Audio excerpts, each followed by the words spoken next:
Hello everyone, मैं विनय Upadhyay present कर रहा हूँ और जनवरी से लेकर दिसंबर 2022 तक के सभी इंपॉर्टेंट करंट अफेयर्स का हम लोग रिवीजन कर रहे हैं और ये उस सीरीज का एक और वीडियो। तो सभी प्रश्नों के लिए 4 ऑप्शंस रहेगा। पहले आप खुद से प्रयास करिएगा और आखिरी में एक होमवर्क क्वेश्चन भी मैं पूछूंगा। पीछे के सभी वीडियोस को जो इस सीरीज का मैं बना रहा हूँ उसे भी आप देख सकते हैं, करंट अफेयर्स के प्लेलिस्ट में मिल जाएंगे या ठीक इस वीडियो के नीचे भी आपको दिखाई देगा, तो ज़रूर देखें। तो चलिए शुरू करते हैं आज के सभी प्रश्नों को। और अगर आपको पीडीएफ चाहिए तो आप हमारे टेलीग्राम ग्रुप से जुड़ सकते हैं, उसका भी लिंक डिस्क्रिप्शन में है। आपके पास पहला क्वेश्चन है सामने, इसका आंसर करिए आप। क्वेश्चन है कि उत्तर प्रदेश में पहली बार महिला पुलिस कमिश्नर कौन बनी है। काफ़ी चर्चा का ये विषय बना हुआ है और ये यूपी रिलेटेड एग्जाम में आपसे पूछा जाएगा, या ऐसे अगर पहली महिला बनी है पुलिस कमिश्नर यूपी में तो ये सवाल तो बनता ही है। सही उत्तर मुझे उम्मीद है आपने लगा लिया होगा, लक्ष्मी सिंह इनका नाम है। लक्ष्मी सिंह उत्तर प्रदेश में पहली महिला पुलिस कमिश्नर बनी है लक्ष्मी सिंह। ये बेसिकली 2000 बैच की ये एक आईपीएस अधिकारी हैं इंडियन पुलिस सर्विस में। लक्ष्मी सिंह को इनको उत्तर प्रदेश की पहली महिला पुलिस कमिश्नर बनाया गया। लक्ष्मी सिंह को बेसिकली कहाँ का, तो नोएडा का। अच्छा, आप हमें कमेंट सेक्शन में नोएडा का फुल फॉर्म बताना और नोएडा यूपी के किस जिला में आता है ये भी बताना। तो लक्ष्मी सिंह को नोएडा का पुलिस कमिश्नर बनाया गया, वह आलोक सिंह की जगह लेंगे। उत्तर प्रदेश में बेसिकली फ़िलहाल में 7 जो है वो पुलिस कमिश्नरेट है। लक्ष्मी सिंह की बात करें तो इनकी एज है अभी 48 ईयर्स की हैं ये। वह इससे पहले लखनऊ रेंज में पुलिस महानिरीक्षक यानी कि आईजी के पद पर कार्य कर रही थी। उनकी ट्रेनिंग हैदराबाद में सरदार वल्लभ भाई पटेल राष्ट्रीय पुलिस अकादमी में हुई थी, जहां सबका होता है आईपीएस का। ट्रेनिंग के समय प्रधानमंत्री के रजत पदक और गृह मंत्री की पिस्तौल से सम्मानित किया गया था। उन्होंने मैकेनिकल इंजीनियरिंग में बीटेक किया है। लक्ष्मी सिंह को वर्ष 2016 में पुलिस पदक मिला था। उन्हें वर्ष 2020 में उत्तर प्रदेश डीजीपी का रजत पदक मिला था और वर्ष 2021 में उत्तर प्रदेश डीजीपी का स्वर्ण पदक मिला है। मतलब अपने इन्होंने जो है बहुत सारे अवार्ड जीते हैं। उनके कंप्यूटराइजेशन के काम के लिए प्रधानमंत्री नरेंद्र मोदी ने उन्हें सम्मानित किया था। लक्ष्मी सिंह उत्तर प्रदेश के भाजपा विधायक राजेश्वर सिंह की पत्नी हैं। अब लक्ष्मी सिंह के सामने चुनौतियां क्या हैं, तो उत्तर प्रदेश में नोएडा टेक्नोलॉजी का हब है और वहाँ साइबर अपराध को रोकना एक बहुत बड़ी चुनौती है। नशे के कारोबार को रोकना, तेज रफ्तार वाहनों का इस्तेमाल करके लूट करने वाले पर नकेल कसना, ये कुछ इनके सामने चैलेंजेस हैं। तो जितनी भी इन्फॉर्मेशन होनी चाहिए इस क्वेश्चन से रिलेटेड मैंने लगभग आपको सब बता दिया। और कुछ जो जो सवाल मैं बीच में पूछता हूँ उसका आंसर आप हमें कमेंट सेक्शन में ज़रूर किया करिए। अगले प्रश्न की तरफ बढ़ेंगे। क्वेश्चन है, एक ओवर में 7 छक्के मारने वाले दुनिया के पहले बल्लेबाज कौन बने हैं। काफ़ी चर्चा का विषय बना हुआ ये भी। सही उत्तर आप लोगों ने लगा लिया होगा, ऋतुराज गायकवाड़। ऋतुराज गायकवाड़ ने 28 नवंबर 2022 को इतिहास रच दिया। वे विजय हजारे ट्रॉफी में महाराष्ट्र की ओर से खेल रहे थे। उन्होंने उत्तर प्रदेश के खिलाफ खेलते हुए कारनामा किया। उन्होंने उत्तर प्रदेश के शिवा सिंह के एक ओवर में 7 छक्के मारे। शिवा सिंह के इस ओवर में एक गेंद नो बॉल की थी, जिसकी वजह से एक ओवर में 7 गेंद फेंकनी पड़ी और हर बॉल में गायकवाड़ ने छक्के लगाए। शिवा सिंह ने कुल जो है इस ओवर में 43 रन इनके ओवर में बने थे। गायकवाड़ ने बेसिकली जो ये इनिंग खेली थी इसमें इन्होंने 159 बॉल्स पे इन्होंने रन बनाए थे 220 रन्स। मतलब 50-50 ओवर के मैच में डबल सेंचुरी, जिसमें कि इन्होंने जो फोर्स लगाए हैं वो चौके, मतलब चौके इन्होंने लगाए 10 और जो 6 इन्होंने लगाए हैं छक्के उसकी संख्या है 16। एक ओवर में 43 रन दूसरी बार बने हैं। वर्ष 2018-19 में न्यूजीलैंड के डोमेस्टिक क्रिकेट में भी 43 रन बने थे एक बार। ऋतुराज गायकवाड़ की बात करें तो ऋतुराज गायकवाड़ महाराष्ट्र से हैं। वो आईपीएल में चेन्नई सुपर किंग की तरफ से खेल चुके हैं। वह टीम इंडिया में वनडे और टी20 फॉर्मेट में डेब्यू कर चुके हैं। उन्होंने टीम इंडिया के लिए 1 वनडे और 9 टी20 मैच खेले हैं। और इंटरनेशनल क्रिकेट में आपको पता होना चाहिए कि केवल 4 प्लेयरों ने एक ओवर में 6 छक्के लगाए हैं। सबसे पहले नाम आता है हर्षल गिब्स का, 2007 में साउथ अफ्रीका के हैं। युवराज सिंह 2007 में ही भारत के हैं। कैरन पोलार्ड 2021 में वेस्ट इंडीज़ के हैं, और जसकरण मल्होत्रा 2021 में इन्होंने भी लगाया था, ये यूएसए के हैं। और अभी तक से टोटल अगर हम बात करें तो लगभग 10 प्लेयर, अगर इंटरनेशनल और डोमेस्टिक क्रिकेट ये सब मिला दिया जाए तो 10 प्लेयरों ने अभी तक से 6 गेंदों पे, मतलब एक ओवर में 6 छक्के मारे हैं। सर गैरी सोबर्स इसमें नाम है, 1968 में वेस्ट इंडीज़ के प्लेयर हैं। रवि शास्त्री भी हैं, 1985 में भारत के player. Herschelle Gibbs, Yuvraj Singh, Ross Whiteley, Hazratullah Zazai जो अफगानिस्तान के हैं, Leo Carter, Kieron Pollard, Thisara Perera Sri Lanka के, जसकरण मल्होत्रा। तो टोटल 10 प्लेयर है जिन्होंने कि 6 छक्के लगाए एक ओवर में। और ये जो 6 छक्के लगाए ऋतुराज गायकवाड़ ने 7 छक्के एक ओवर में, बेसिकली इन्होंने घरेलू टूर्नामेंट में लगाया, विजय हजारे ट्रॉफी में। यह भारत के घरेलू क्रिकेट का एक टूर्नामेंट है। इस टूर्नामेंट में 50-50 ओवर के मैच होते हैं। पहला इसका टूर्नामेंट 2002-03 में हुआ था, और वर्तमान चैंपियन जो है मुंबई है, चौथी खिताब जीता है। और सबसे सफल अगर इस टूर्नामेंट में कोई टीम है तो तमिलनाडु की टीम है, जिन्होंने 5 खिताब जीते हैं। अभी इसका फाइनल भी होने वाला है। तो ये क्लियर हो गया आपका। अगला क्वेश्चन है कि युद्धपोत Mormugao stealth guided missile destroyer नवंबर 2022 में भारतीय नौसेना को सौंपा गया। इसे किस प्रोजेक्ट के तहत बनाया गया है? तो इस प्रोजेक्ट का नाम है प्रोजेक्ट 15B। युद्धपोत मोरमुगाओ प्रोजेक्ट 15B का दूसरा स्टील्थ गाइडेड मिसाइल डिस्ट्रॉयर है। इस प्रोजेक्ट का पहला युद्धपोत INS विशाखापत्तनम है। युद्धपोत मोरमुगाओ का निर्माण मझगांव डाक शिप बिल्डर्स लिमिटेड ने किया है। इसे 24 नवंबर 2022 को इंडियन नेवी को जो है सौंपा गया। कुछ वक्त के लिए इसका ट्रायल होगा। भारतीय नौसेना में कमीशन होने पर जहाज का नाम INS मोरमुगाओ रखा जाएगा। मोरमुगाओ, अगर इसकी हम बात करें तो यह प्रोजेक्ट 15B का दूसरा स्टील्थ गाइडेड मिसाइल डिस्ट्रॉयर है। भारतीय नौसेना के वारशिप डिज़ाइन ब्यूरो ने इसको डिजाइन किया है। गोवा में बंदरगाह शहर के नाम पर मोरमुगाओ जो है की कील जून 2015 में रखी गई थी, और जहाज सितंबर 2016 में लॉन्च किया गया था। ये जहाज जो है बेसिकली 163 मीटर लंबा है, लेंथ है इसका, और 17 मीटर जो है इसका विड्थ है, चौड़ाई। इसका डिस्प्लेसमेंट लगभग 7400 टन है और अधिकतम स्पीड 30 नॉट है। इसमें 75% स्वदेशी सामान लगा हुआ है। डिस्ट्रॉयर मोरमुगाओ मध्यम दूरी की सतह से हवा में मार करने वाली मिसाइलों से लैस होगा। ब्रह्मोस जैसी सतह से सतह पर मार करने वाली मिसाइलों से लैस होगा ये।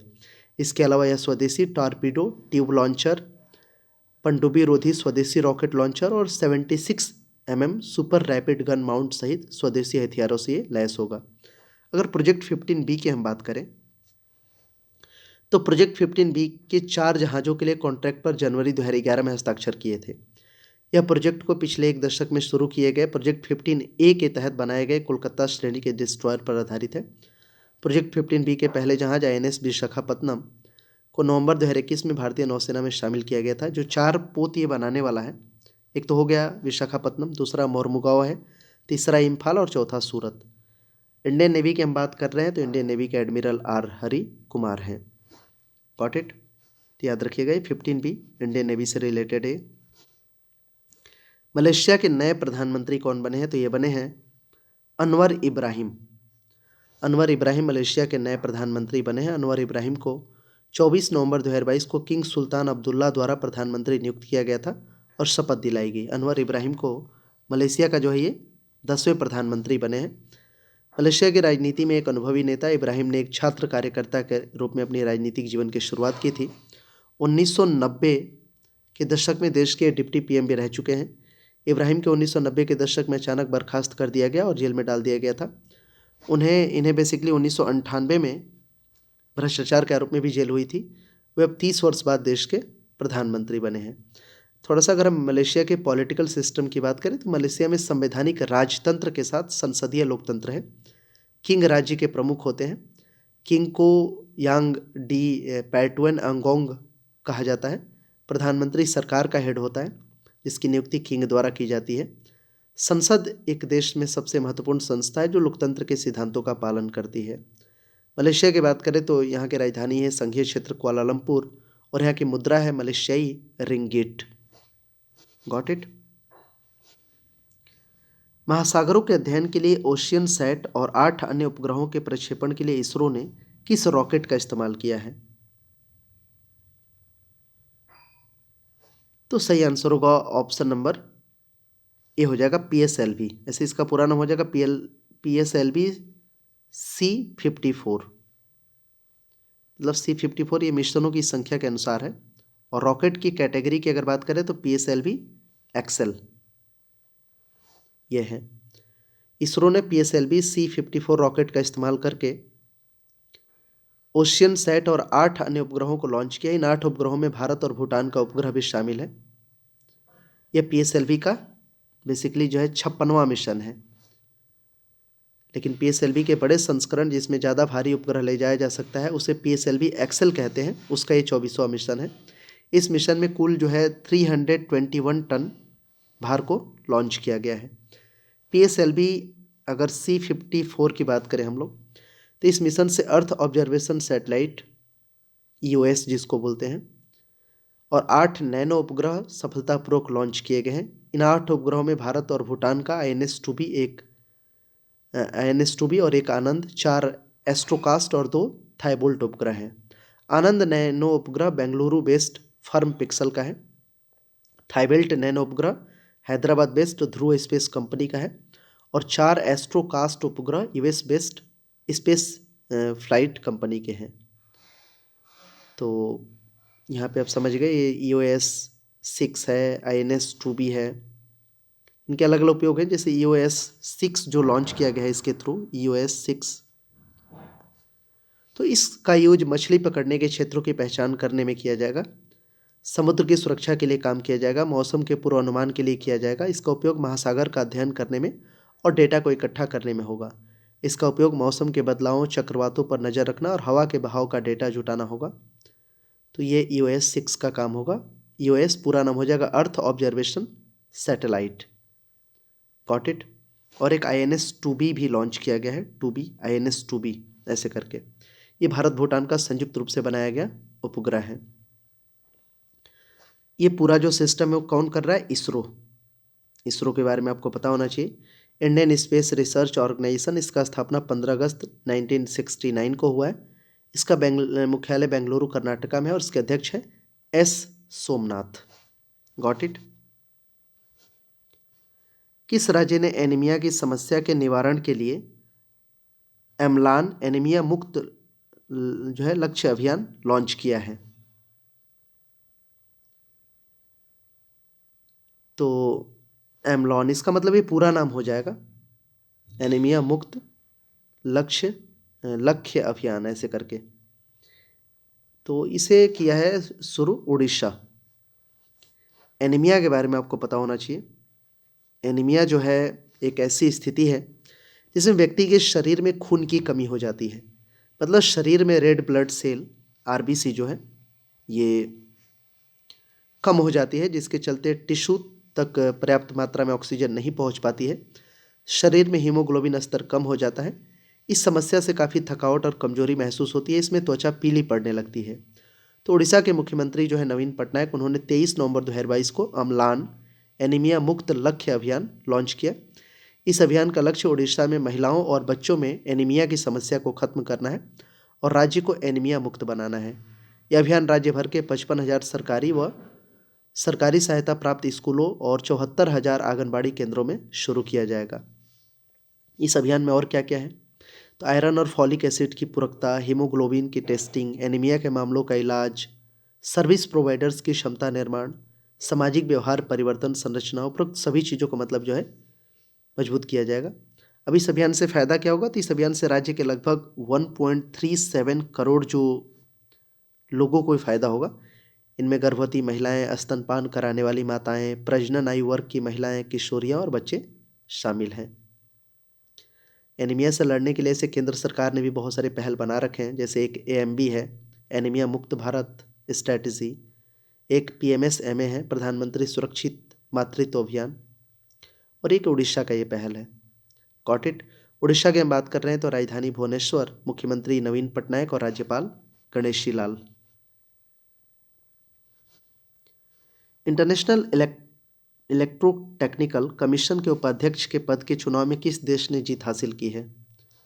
तो ये जीत हासिल कर लिया है भारत ने। भारत ने वर्ष 2023 से 25 के कार्यकाल के लिए इंटरनेशनल इलेक्ट्रोटेक्निकल कमीशन के उपाध्यक्ष का पद हासिल किया है।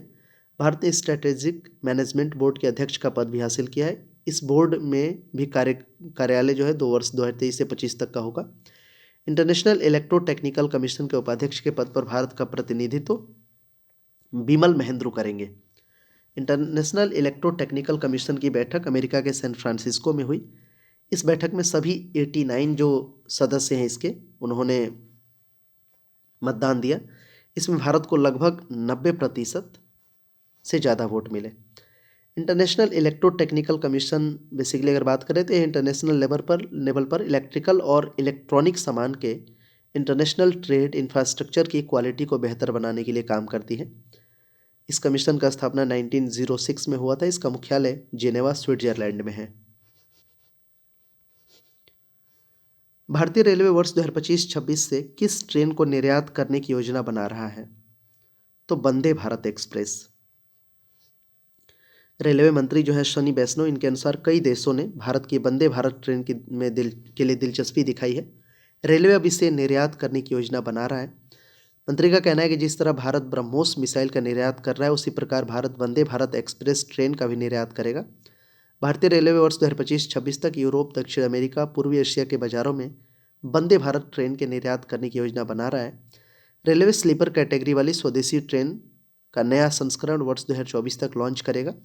रेलवे के अनुसार 75 वंदे भारत ट्रेन से 10 से 12 लाख किलोमीटर की दूरी तय करेगा। भारत अगले 3 वर्षों में लगभग 475 वंदे भारत ट्रेन बनाएगा। वर्ष 2025-26 तक अपनी पहली झुकने वाली ट्रेन बना लेगा।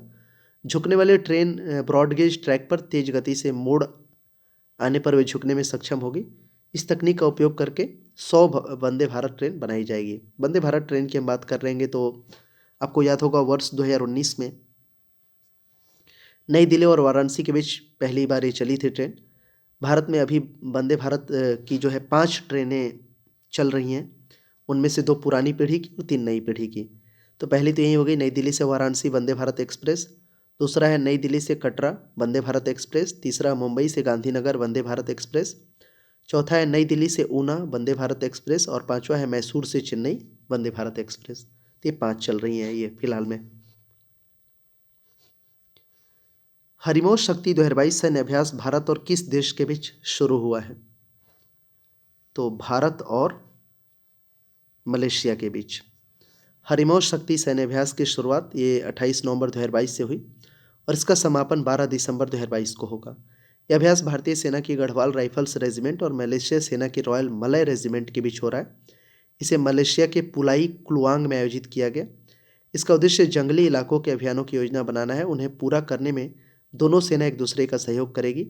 यह अभ्यास वर्ष 2012 से आयोजित किया जा रहा है।